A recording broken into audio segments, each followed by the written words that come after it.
A very good afternoon, students. Welcome back to the today's virtual class.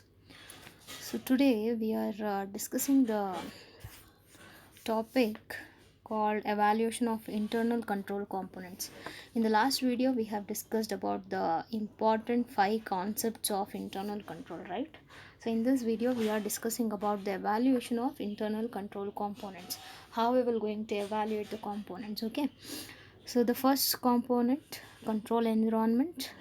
So all you know this, what is control environment is. See, it is a set of tone to an organization influencing a control consciousness of its people.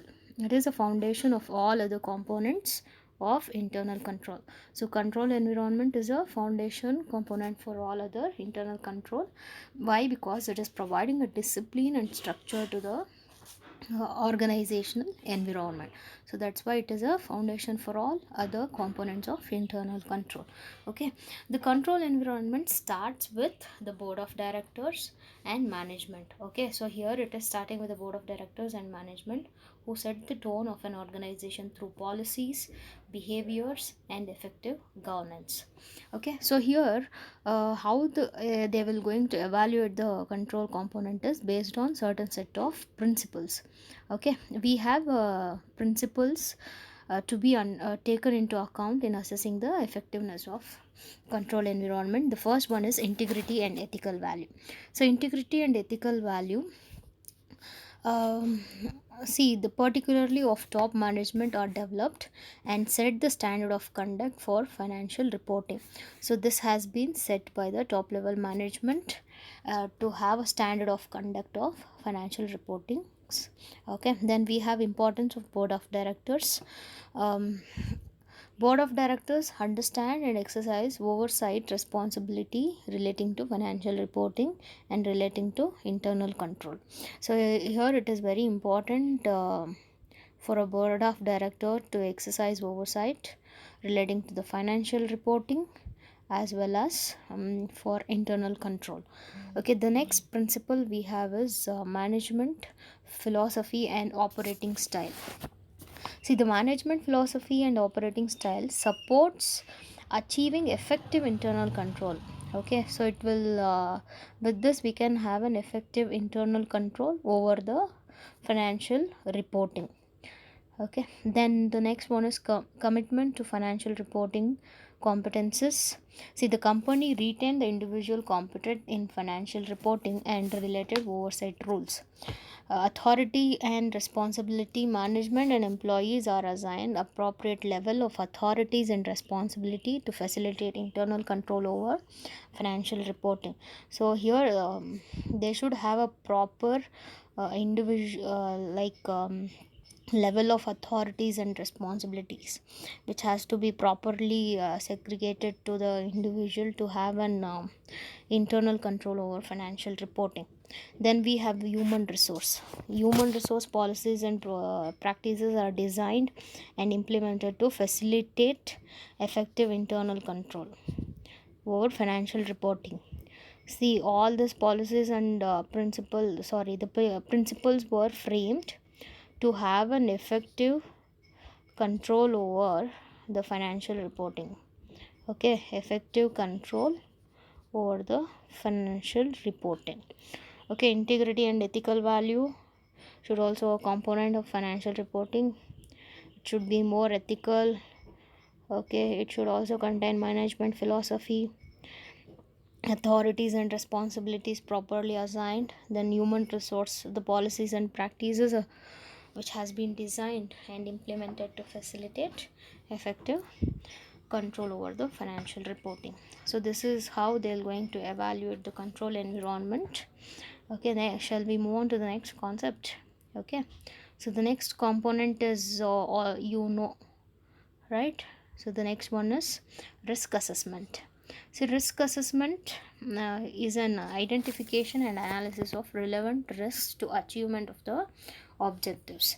So here they're going to identify and analyze the relevant risks which has to be achieved for achieving a organizational objectives. So risk assessment is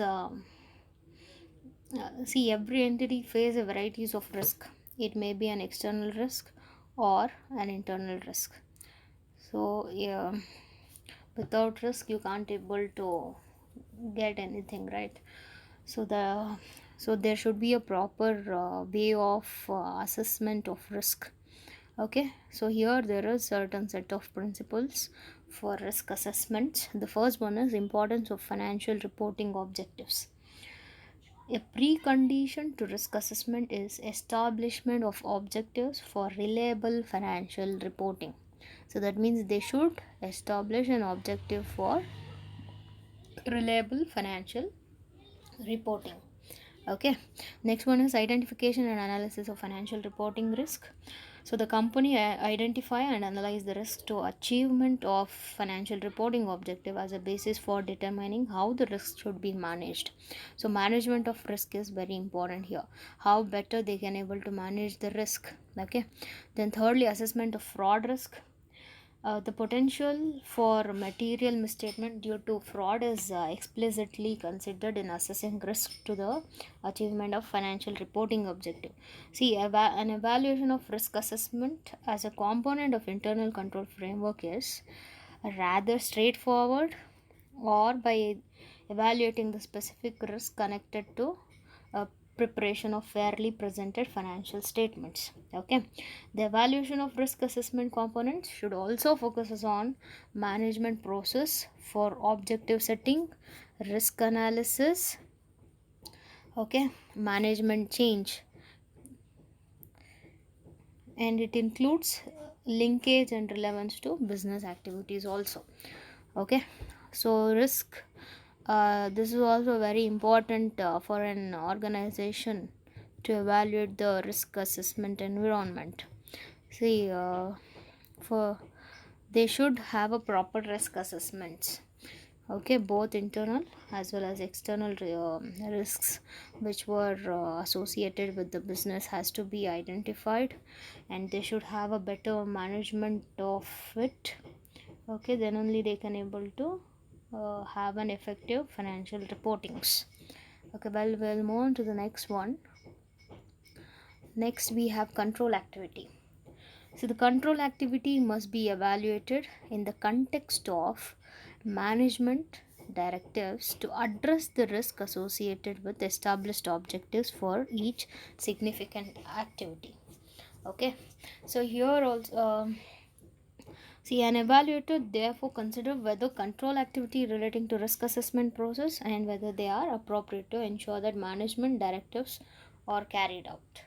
Okay, then principles with effective control activities includes element of a control activity. See, element of a control activity include the policies and procedures are established and communicated throughout the company at all levels and across all functions that enable management directives to be carried out. Okay, so this control activity is focusing on a establishment of policies and procedures. Okay, that has to be communicated throughout the company at all the level across. Okay, all functions enable management directives. Okay, based on these policies and procedures only they're going to enable the management directives. Okay, control activities linked to risk assessment. The next one is, okay, actions are taken to address risk to the achievements of financial reporting objectives. So here they are taking a necessary actions to overcome from risk and to have an effective financial reporting. Then selection and development of control activity. Control activities are selected and developed considering their cost and their potential effectiveness, okay, in mitigating risk to the achievement of financial reporting objectives. Then information technology, it controls where applicable or designed and implemented to support the achievement of financial reporting objectives. See, the control activities might be easier to assess than other aspects of internal control system due to their clearness and variability. Okay, but they should always be assessed in relation to risks than the company's faces. Okay, so this is all about the internal control activity. Okay, the next we have Information and communication.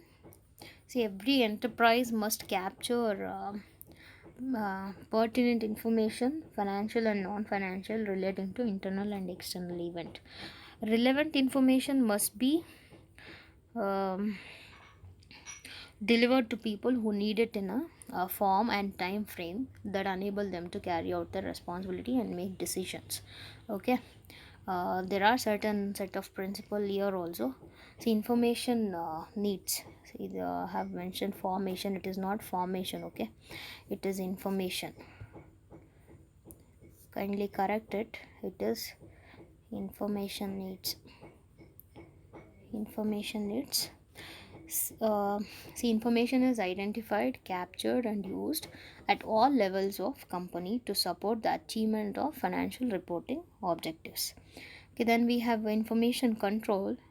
Information relevant to financial reporting should be identified, captured, processed, and distributed within the parameter established by the company's control process to support the achievement of financial reporting objectives. Then we have management communication.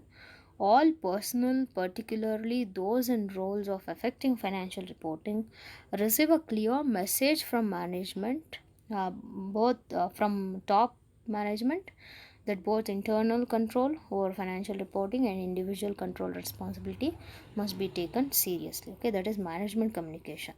How they have to deal with this information and communications. Okay, then communication with outside parties. Okay, matters affecting the achievements of financial reporting objectives are communicated with outside parties also.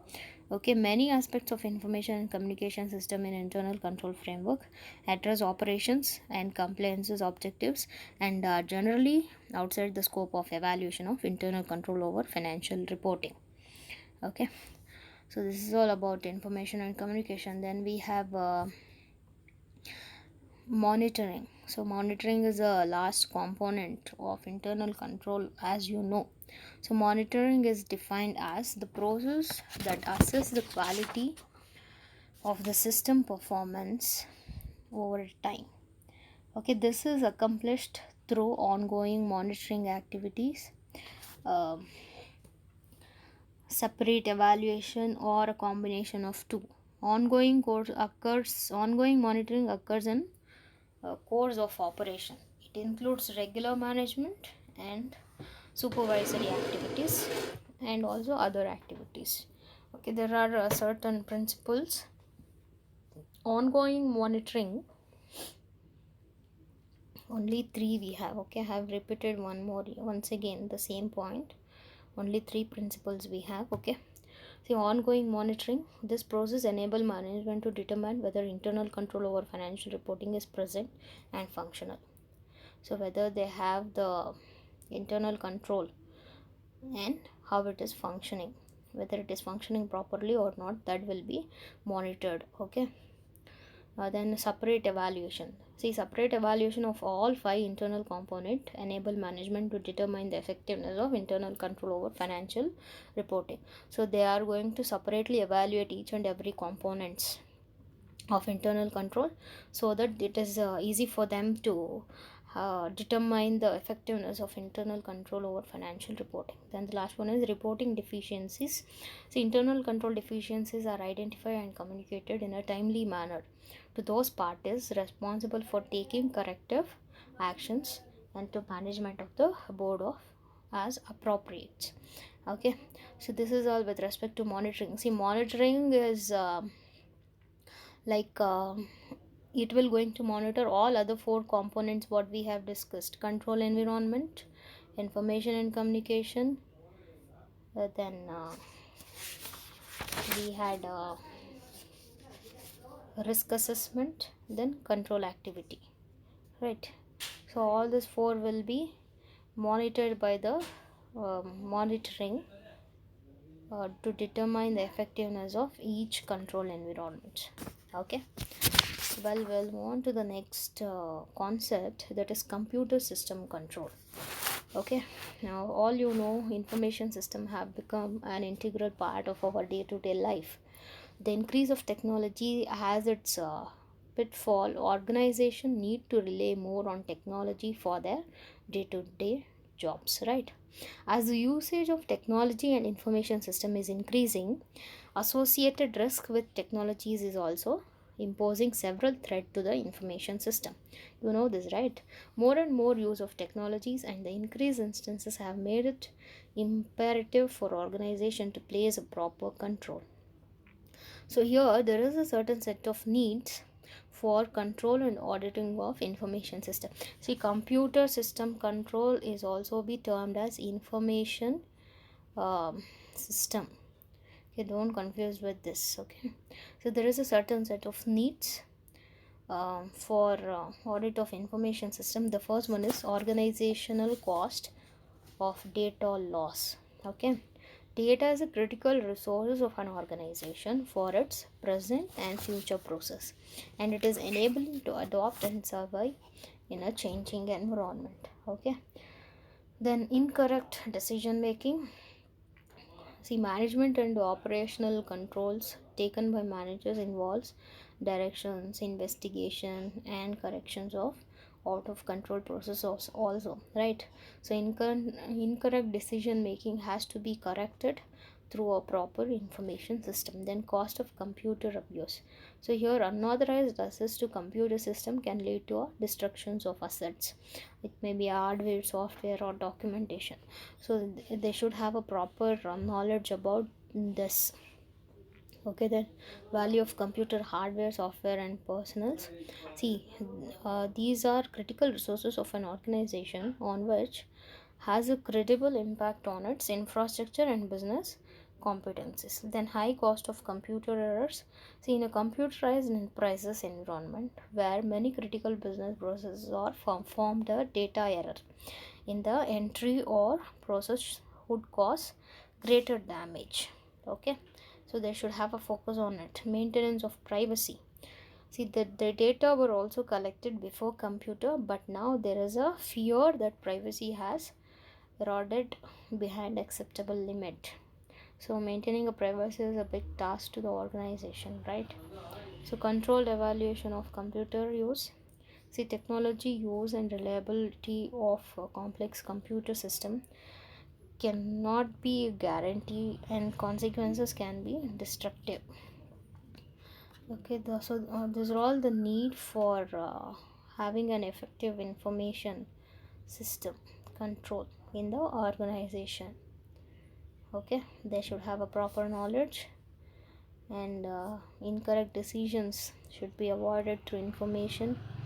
Then maintenance of privacy, the cost of computer errors, all this has to be betterly managed with effective information system.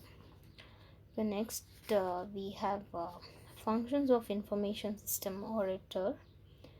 Okay, so here information system auditor often is the assessor of business risk. He is an assessor of business risk. Okay, as it is relating to the use of information technology to management. So information technology auditor review relating to information technology system and processes. Okay, some of them includes inadequate information security.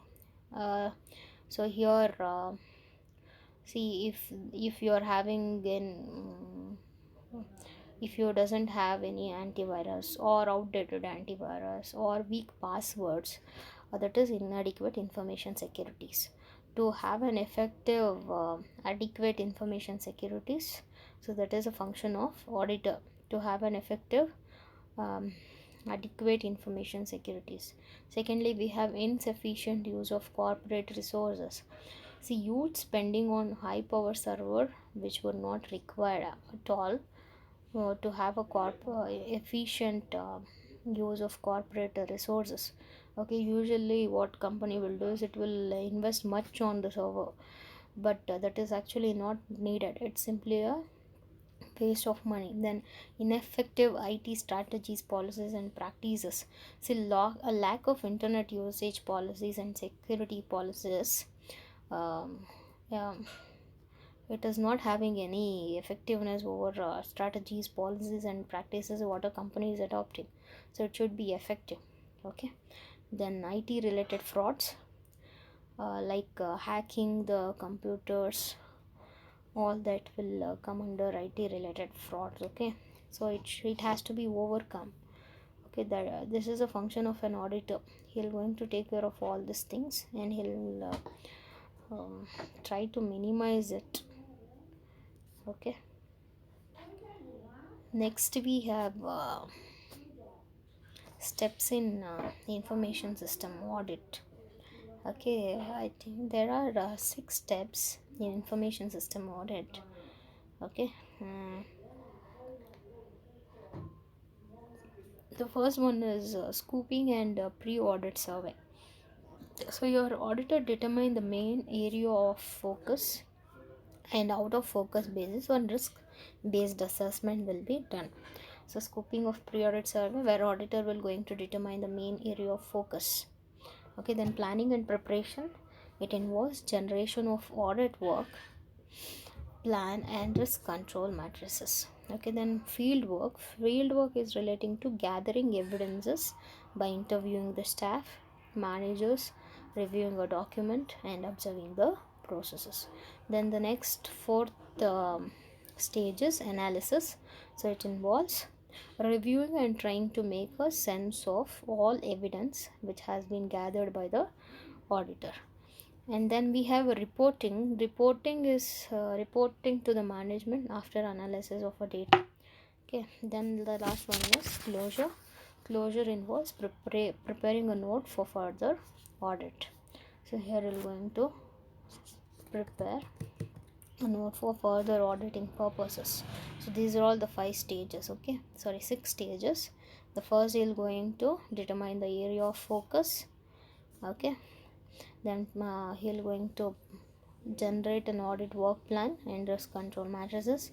Then he'll going to do the field work, where he'll going to interview the staff, managers and review the documents and observe the processes. Then in analysis he'll going to review and try to make a sense of all evidence he has gathered. Then report to the management after analyzing, then preparing a notes for further audit. So these are all the stages of or steps in information system audit. Okay, next we have a control objective. The control objective provides a specific target against which to evaluate effectiveness of control. Okay, it is providing a specific target.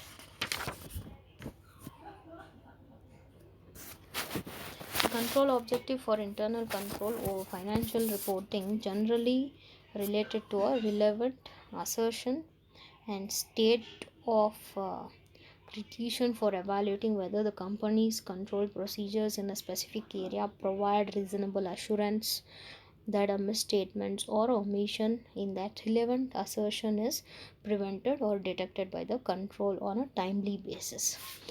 Okay, so there are certain objectives with respect to the control. Okay, we have to ensure activities are performed in accordance with the predetermined standards. So whatever the activities you are performing, that has to be according to the predetermined standards. So that is one objectives of control objective. Secondly, to know what happening or what has actually happened in the organization. So to know about the present and past about the organization, and to determine the corrective actions if any required for achievement of goals, with a minimum of time, efforts and expenses, and to coordinate the diverse activities and efforts. So this is all the objectives of control objective. And it all we can also say to improve the efficiency of operation by minimizing the unnecessary and wasteful actions. So improve efficiency by minimizing unnecessary and wasteful actions. Okay, This is also an objective of control objectives. Okay,